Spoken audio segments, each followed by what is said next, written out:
Do božičnih praznikov in obdarovanja nas loči dober teden. So darila že pripravljena? Ja, v glavnem. Ja, včeraj sem jih kupovala. Neša. Nisem še. Točno to nakupujemo trenutno. Ne, tudi jih ne bom. Nekaj smo, nekaj še bomo. In sploh ne kupujem daril več nič. 94 in zlomljen koliko je, kaj hočem. Malenko že kupim, te pa te ne samo enkrat dosti kaj ne morem, ne. Ne, danes ne vem. Ne še. In koliko so za darila pripravljeni odšteti? Ne bi znala povedati točno koliko, ampak kakšnih 300 evrov verjetno. Kakih 40 evrov?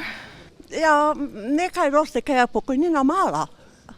6 vnukov je, pa vsak je neka malo malenkost, pa sta nabera, ne?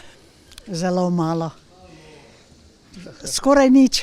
Ja, jaz bom nekaj kupil, za 100 evrov. 10, 20, ne vem še. Ja, zaenkrat imamo za približno 100 evrov, pa predvidevam, da za še toliko. 10 evrov na osebo. Okoli 150 evrov, ker nas bo več. Kak pride, čas je 20, pa takle, pa 10, pa 15, pa takle.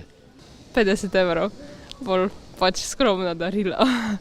Verjetno očetu USB ključek, nekaj smešnega.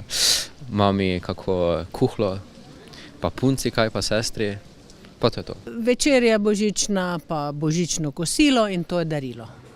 Čeprav nas do božičnih praznikov in obdarovanja loči dober teden, se prava nakupovalna mrzlica še ni dobro začela. Naj praznični čas ne postane finančno breme.